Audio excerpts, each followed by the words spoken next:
Okay, welcome to the start of the 19th season of Fragments of Silicon with our traditional review session. Um, yeah, just hoping everything works out because technology has been not our friend this week, like as it sometimes wants to do. Something But something Murphy's Law hates this show with a passion. like but it looks like everything is sorted, so we can actually proceed this time. Um, anyway, so we're starting things off with the evil within. If you're noticing the trailer footage, it's because Petty was having massive problems playing the game in our first attempt at this. Yeah. So he's regulated to the trailer footage. Like, anyway, Because we don't have 2 hours to try and fix this damn thing. no, no, we do not. We usually have 2 hours to actually get through the games of the week. So, putting all that aside, The Evil Within. You may have actually heard of this game, or maybe more precisely, you've heard of the director of The Evil Within, Shinji Mikami, aka the creator or one of the principal creators of the Resident Evil series. He is renowned for being the director of the first Resident Evil, and the one who put all the initial pieces into place in terms of creating the Resident Evil mythos. Like, and he returned to that to create the fourth installment of Resident Evil. So he's kind of got a pedigree when it comes to survival horror. Indeed, this was the first major creation out of Tango Gameworks. His until this year, his studio at Bethesda Cinemax, he is no longer there. Going out after the release of Hi-Fi Rush, but this is still very much his baby. And since it's the spooky season, Halloween is just a few days away at time of broadcast. We have decided to get into it with a bit of survival horror. So with that in mind,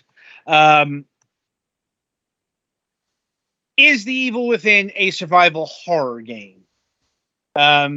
Is the thing that I will lead with, and I will say very much yes. I was going to say, it certainly has the name of one. Yeah. But, survival horror, it's one of those not nebulous distinctions, but it's not a strict genre. Because if we're going along those lines, then Sweet Home isn't a survival horror game, even though it arguably invented the genre. Because that was an RPG on the Famicom. And I know the debate like around Resident Evil 4 is surprisingly intense because of how much it changed. But that's the thing. The old school Resident Evil survival horror, that hasn't been in vogue since the mid 2000s. Even then, it was getting very stale. So yeah, at its core, this is very much a survival horror game, but it's I hesitate to use the word modern survival horror game because The Evil Within is 9 years old at this point. That's not exactly modern. Look, we can talk about the definition of modern for all day and make myself feel so old that my femurs spontaneously start fossilizing. We could, but you know, it's more recent than some other works, but it's arguable like what survival horror today is less Resident Evil, because like only a few developers have that kind of budget. And it's more Amnesia or Outlast. Like even the Evil Within here isn't immune to it, by the way. That particular trend, because chapter 2 starts out as a I'm not sure if the word homage is correct.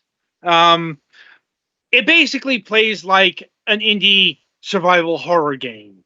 You know the ones. Um, no weapons,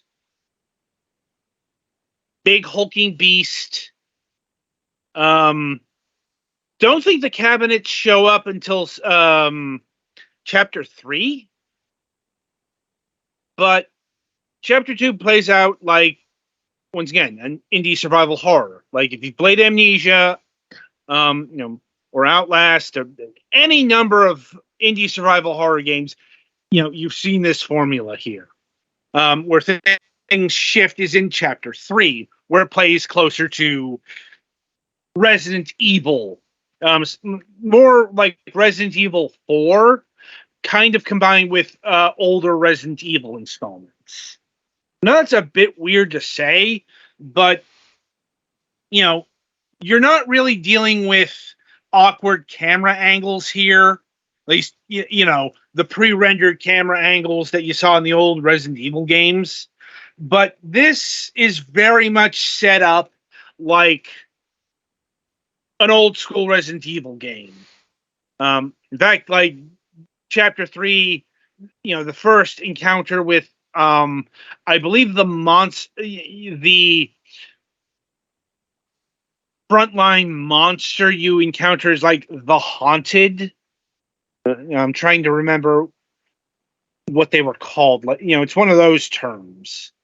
I'm just gonna have to look it up here. The Haunted. There we go. That is the game's most common enemy. And in terms of their design, they remind me of the creatures you fought in Deadly Premonition, of all things. Because they got the really pale mime faces, and Deadly Premonition, at least Deadly Premonition 1 did that as well. Though I will say that The Evil Within is a much better and more effective horror vehicle than Deadly Premonition is. I know Deadly Premonition has its fans, but they're mostly of the ironic variety. They enjoy it for all of the weird ticks and quirks. Or they like some of the weird thematic stuff. Yeah. The straightforward Deadly Premonition fan, it does exist, but they're much less common. The Evil Within, very atmospheric, very tension filled, and getting into what I brought up at the beginning, is this game a survival horror? Very much so, with the emphasis on both the survival and the horror. See, and to tie it into the Resident Evil 4 debate I brought up, one of the reasons why Resident Evil 4 is actually derided and divisive within the survival horror community, such as it is because that game made a big move towards action. And make no mistake, The Evil Within has its share of action and action set pieces. Oh God, chapter 6, which does make for an interesting tension pull. But this game is also built off of some of the things that made Resident Evil, Silent Hill, what have you, so seminal in their survival horror. The emphasis on the survival. Things like limited ammo, especially on higher difficulties. I am playing through the game on what it should be ostensibly the normal difficulty, but they put as survival difficulty. With the easy setting being called casual, and I think the hard mode is extreme. But calling it survival difficulty is probably the appropriate nomenclature, because on the easy difficulty, on the casual difficulty, it says, it's got things like plentiful ammo and auto aim, things to ease the difficulty. In survival difficulty, you're not given that much ammo. And it will come up time and again. Especially in the beginning when all you have is the revolver.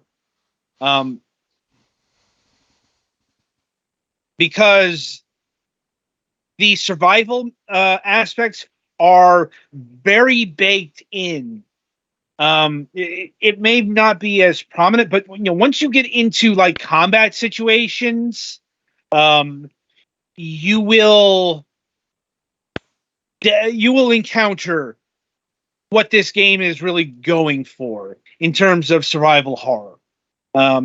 Things like bullets, and specifically like reloading bullets. It's not an instant action. Like, no. Your protagonist, Sebastian, will actually take the time to reload the bullets.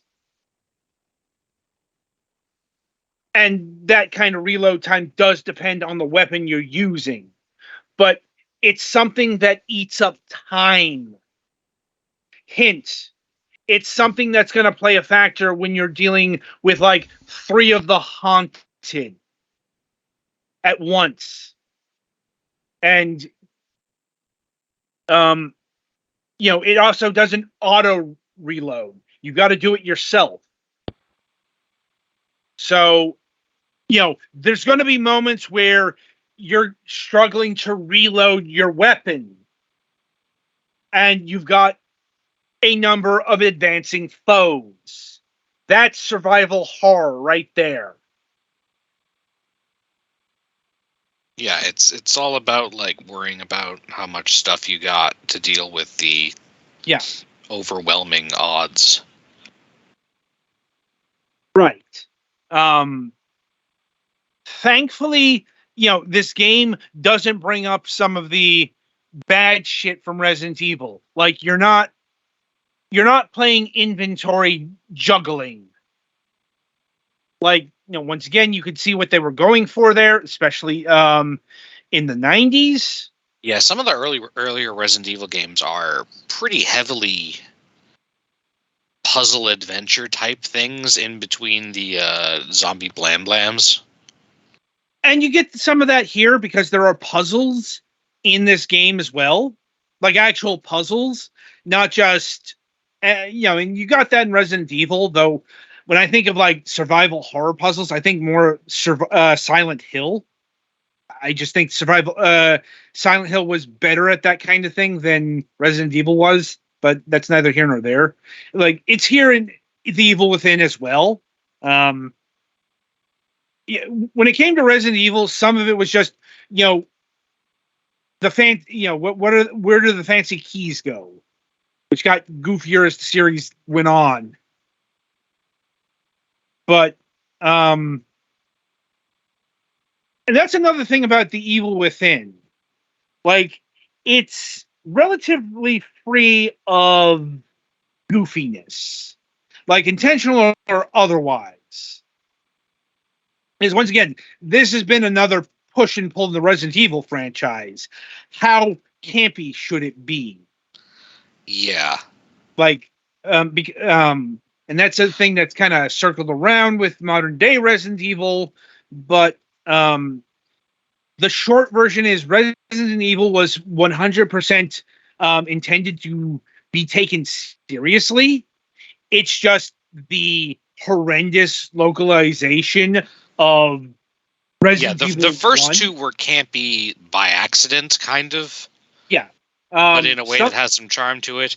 Then when they started making the games more action oriented, they also kind of made them a little bit funnier sometimes. They really started to lean into it with Resident Evil 4 going onward. Like that's where Resident Evil started getting in on the joke, if you will. Like, and my point here is the Evil Within doesn't have that. Doesn't even have the unintentional goofiness, because this was made in the mid 2010s, and we know what good localization, good voice acting, all that shit looks like. It was much less so in the 90s, especially if we're talking about transcontinental properties here. Mm-hmm. 1996, that was, having voice acting at all was a fucking revelation. I'm not joking. Yeah, it was that was the first generation of games that was like, okay, the first generation of console games that was able to have second generation. Huh? Oh, PlayStation 2? No. Sega CD and TurboGrafx CD were capable of having because they had CDs. Yes. In my head, that's kind of like a half generation, but yeah. Yeah. That was able to have like lots of voice acting. Yeah. So my point is that the very richly crafted universe and atmosphere that the Evil Within is going for most of the time isn't ruined. Because there's a lot of darkness. There's a lot of dank caves. There's a lot of creepy buildings. There's a lot of spooky shit here. And the question is that effective? And I think in general, yes. Because it keeps its tone, it keeps its tension. Really, the chapter that's standing out to me at time of recording review, because this game is a full-on AAA title. It's also, because it's a survival horror game in the more true sense of the word, it's also fairly difficult. More difficult than I was expecting. Like, it takes me a couple of tries to get through a section.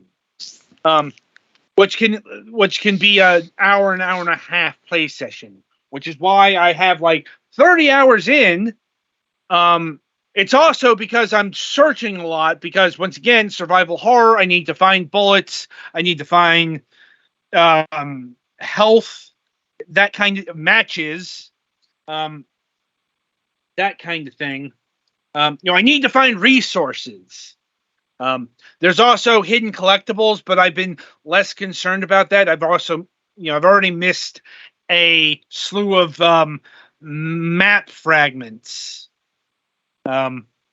which I did look up. That unlocks a couple of high-powered weapons if you find them all.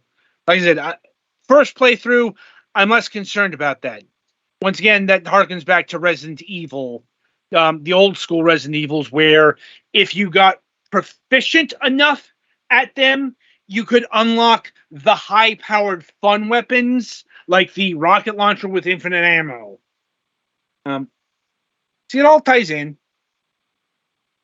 Anyway, getting back to what I was talking about, the big exception to the survival horror is Chapter 6, which takes place in broad daylight and has a lot more in the way of action set pieces than what you would expect, or what was previously presented.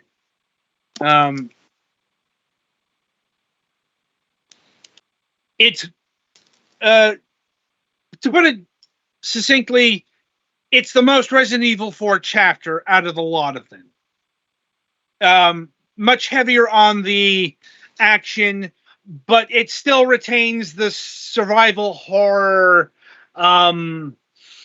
resource constraints. I'm like, I suppose, by chapter 6, you won't be quite as constrained as chapter 3. Like, that was definitely the point where I was the most constrained, because once again, you only got the revolver, you got the pistol, and your fucking melee attack. And the melee attack, I won't say is completely worthless, it's just mostly worthless. Because, once again, keeping in with survival horror principles, it's this attack that you do with a huge fucking wind-up. It's not fast, it's not quick, and it's not very damaging, although that can change. Literally, I don't know how damaging. Like, I think I've got it up to level 3, and it's still pretty pathetic. Like, this game wants you to use guns. Like, your melee attack is really your thing of last resort. And in chapter 3, I did have to end up using that, more so than any other chapter, because like the middle of the game, I've got the shotgun, I've got what they call the agony crossbow, and the agony crossbow is kind of the signature weapon of this game. It's the special thing because it's a crossbow, but not just a crossbow. It's a crossbow that has it's kind of like the bazookas or the rocket launchers in Resident Evil. Not only is it a powerful weapon, but it's got a bunch of ammo that has different effects, like acid rounds or explosive rounds. In the case of the agony crossbow, it's got the explosive, it doesn't have acid. It's got the flash bolts, very useful for crowd control. Other crowd control bolts, the freeze bolt, and the explosive bolt, though you do want to watch that one, because if you plunge it into an enemy, there's a good chance that the enemy's coming running towards you with explosive bolt embedded in it, and will blow you up as well. This has happened to me more than once.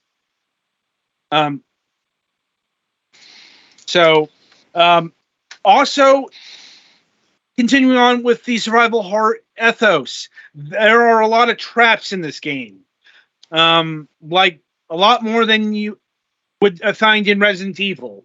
Things like tripwires, bear traps, motion sensor bombs. Well, those are painful if you allow, because and that stuff ties into another mechanic that I have yet to get into. That is the stealth mechanics. Theoretically, you can do sneak kills.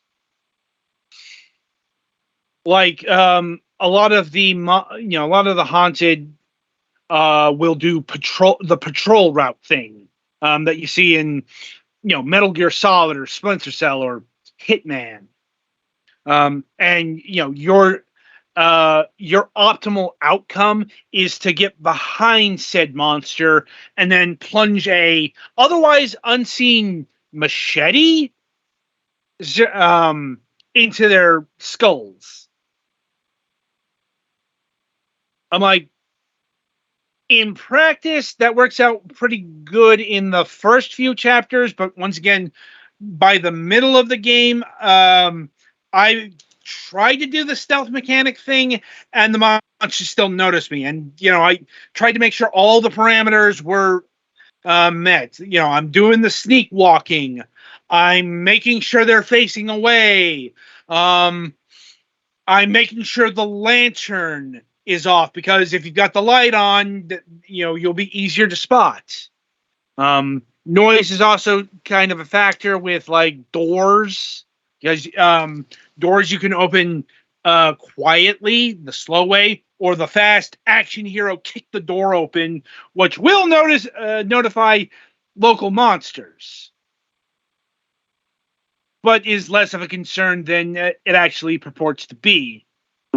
Also, opening up a door via the kick method can stun monsters. So is a viable tactic. Anyway, but I found it was better to use the flash bolts to actually do stun kills, or to actually do stealth kills.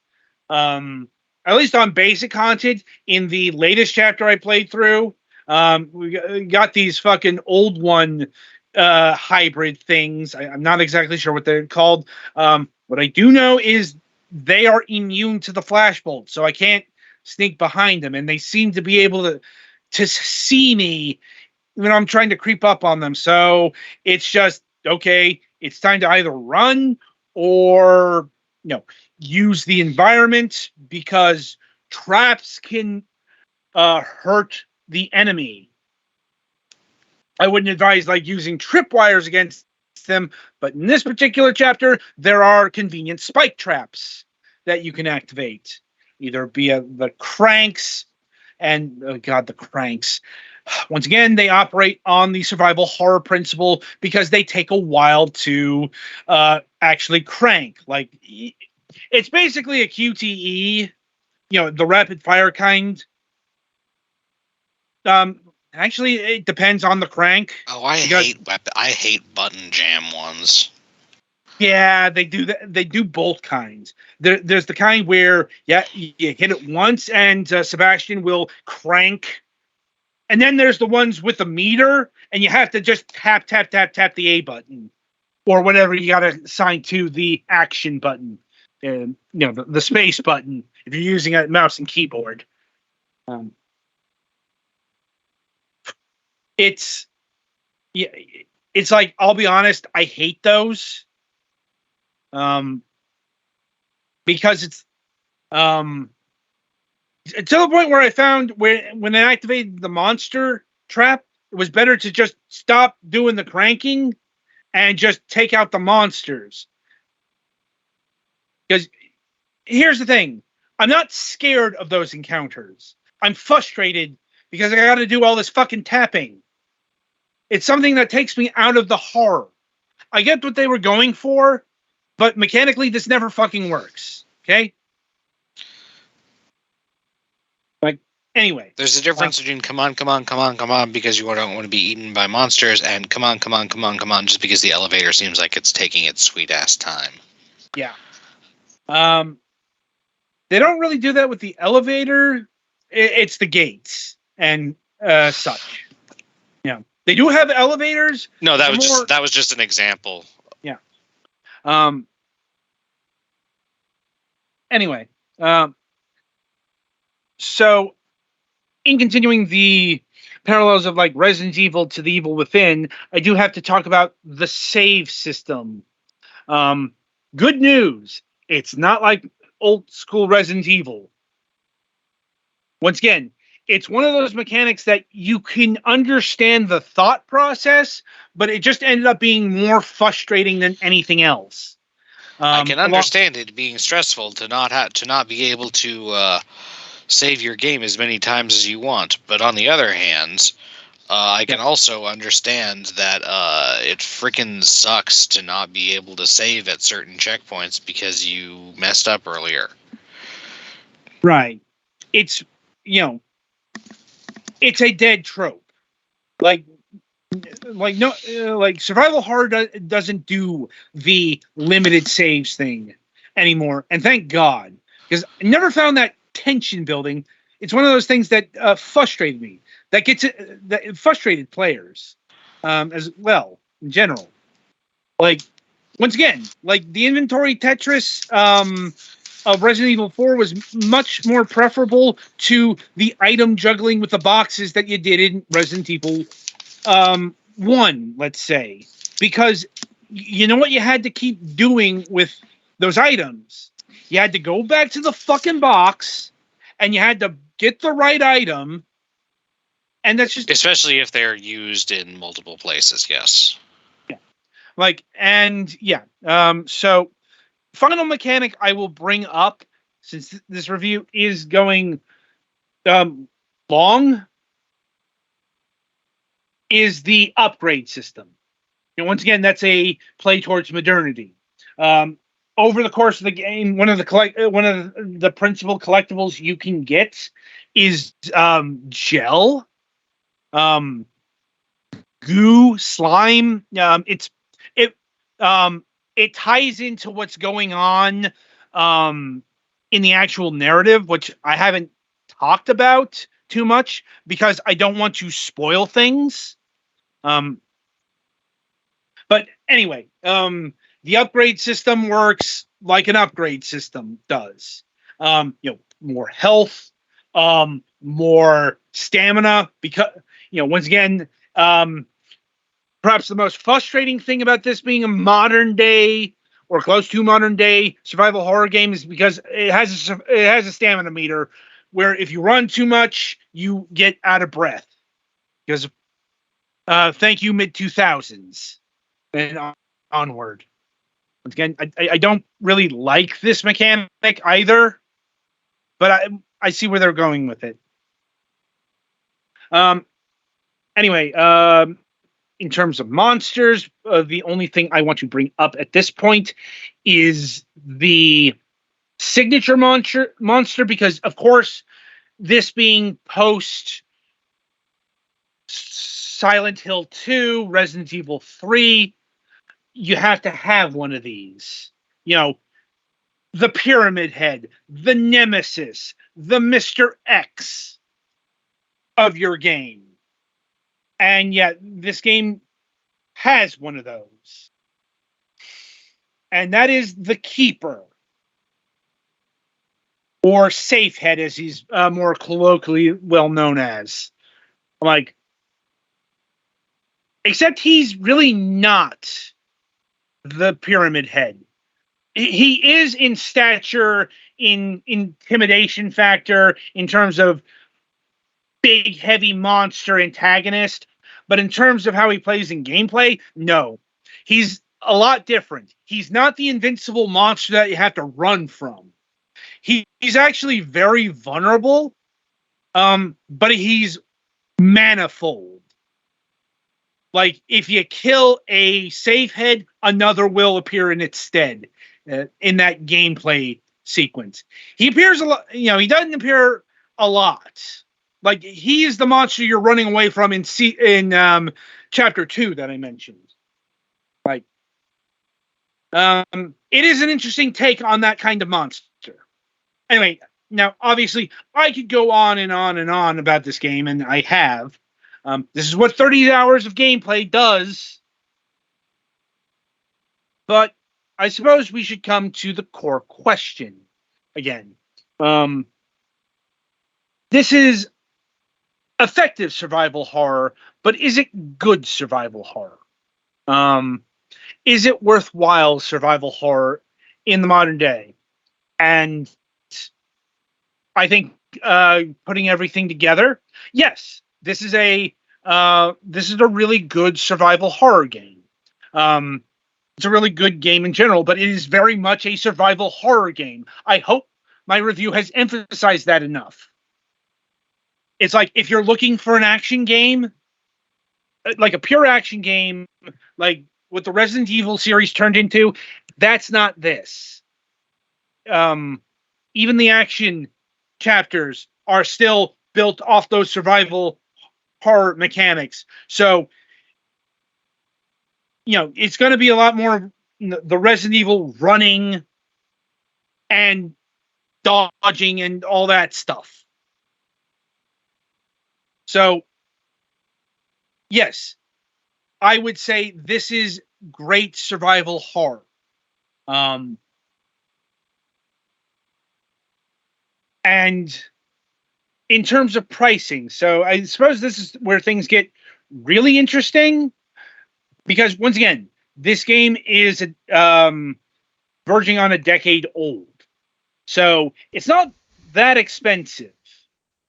Getting into the pricing options, I'll start with the basic price is $20 these days with the bundling, which is that plus all of the DLC. The soundtrack is not included. There is a soundtrack. In terms of its soundtrack, it's very Silent Hill in its construction. A lot of ambient noise and such, and there's silence and the save room music, but that I think is a public domain classical piece. I can't remember which one. Anyway, in terms of pricing, it's pretty cheap these days. In fact, as part of the spooky sale on Steam, it's going for $3. The bundle is $4.99. And at time of recording, it was just free on the Epic Game Store. In fact, the Epic Game Store has the sequel, The Evil Within 2, going for free to really date this particular review. Mm-hmm. And I guess for Game Pass subscribers, is available free for you guys if you have Game Pass on PC or Xbox. So yeah, it's a Bethesda title. So it's I there. don't believe Evil Within 2 is on Game Pass yet. It could be. I'm not too sure about that. But we're not talking about the Evil Within 2. Yeah. My point is, there are a lot of options to get this game now, and it's dirt cheap. So that's not the question to ask. The question to ask here, was this game worth $60? Because that's the price it came in at. Because at, free to $20, $25, of course this is worthwhile. You can get this at a, bargain. But this was a AAA title released at a AAA price. Was it worth it at that price? And I would say yes, provided you are into survival horror. If you liked the more action-y directions that Resident Evil took, you might be let down by this. Because this didn't trend into, let's say, Resident Evil 6 stupidity. Anyway, so yeah, I think that'll be the wrap up on the Evil Within here. Any other questions, comments, or concerns? Nope. I'm good. All right. So yeah, that'll about do it for this game. Be sure to tune in after the break, as Petty Fan will be reviewing Twins Mind, Nobody's Here Collector's Edition.